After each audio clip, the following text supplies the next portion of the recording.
سکوت ڈھاکہ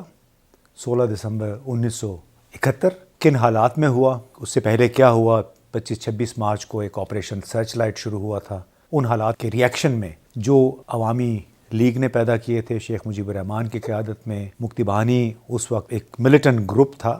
ایک ایکسٹینشن تھی عوامی لیگ کی۔ پاکستان پہ پھر جو الزامات لگے پاکستان کی فوج پہ کہ کس طرح اس نے زیادتیاں کیں، یہ اب اس کو چونکہ اکثر بنگالی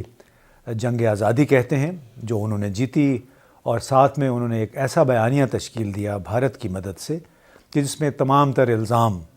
پاکستان پہ آیا، پاکستان کو زیادتیوں کا مرتکب قرار دیا گیا کہ 30 لاکھ بنگالیوں کو مارا گیا، 2 لاکھ خواتین کی بے حرمتی کی گئی۔ سول ملٹری اس وقت فوجی حکمرانی تھی، انہوں نے تمام بنگالیوں کو، تقریباً تمام بنگالیوں کو ایک ہی لاٹھی کے ساتھ ہانکنا شروع کر دیا۔ آج ہم آپ کی ملاقات ایک ایسے صاحب سے کروائیں گے جنہوں نے یہ بہت سارا اپنی آنکھوں کے سامنے دیکھا۔ سید انور محمود صاحب ہیں، اور وسط نومبر 1971 میں وہ ایک نوجوان آفیسر کے طور پہ ڈھاکہ سے اسلام آباد پہنچے CSS کرنے کے بعد یہاں سروس جوائن کرنے کے لیے۔ ان کے ساتھ کچھ بنگالی افسران بھی تھے۔ اب بڑی خوشی ہے، شکریہ کہ آپ نے وقت دیا۔ کون سے حالات تھے جو بنگلہ دیش بننے کا محرک بنے، اور پھر پاکستان کے حکام نے کیا کیا اس وقت، مختلف طریقے سے ان کا رد عمل کیا تھا؟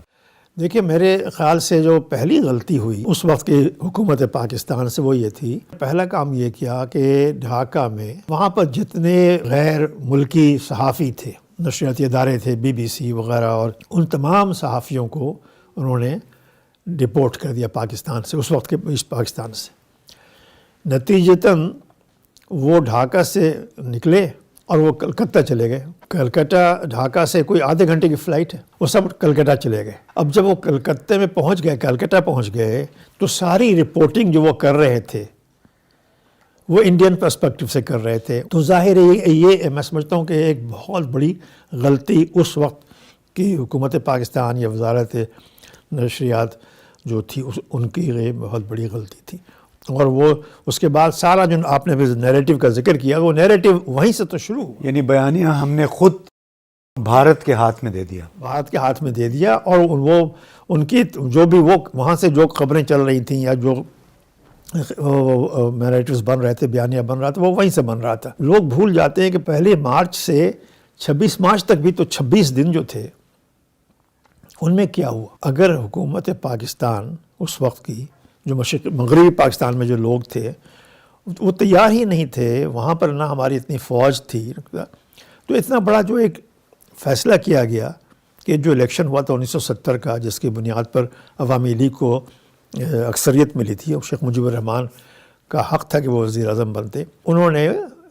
پہلی مارچ 1971 کو 12 بجے دن میں یہ اعلان کر دیا قومی اسمبلی کا، جو نئی قومی اسمبلی اس کا جو اجلاس ہونا تھا ڈھاکہ میں، وہ اب نہیں ہوگا،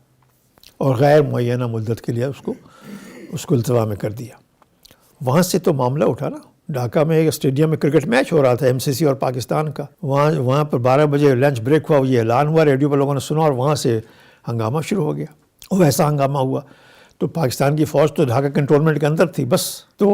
وہاں اس کے بعد جو 26 دن تک جو مہم ہوتا رہا تو اس کا ذمہ دار کون ہے؟ یعنی ابتدائی سے تھا کہ ہم جو بھی کام کرتے ہیں اس کے نتائج کی پرواہ کیے بغیر، کوئی منصوبہ بندی کے بغیر، بالکل کوئی منصوبہ بندی نہیں تھی، کوئی تیاری نہیں تھی۔ یعنی بنیادی طور پہ اس وقت بھٹو صاحب یہ کہا جا رہا تھا کہ اتفاق رائے نہیں ہو رہا تھا کہ مجیب الرحمان کو اقتدار دیا جائے یا نہ دیا جائے۔ یہ اقتدار دینا نہیں چاہتے تھے نا،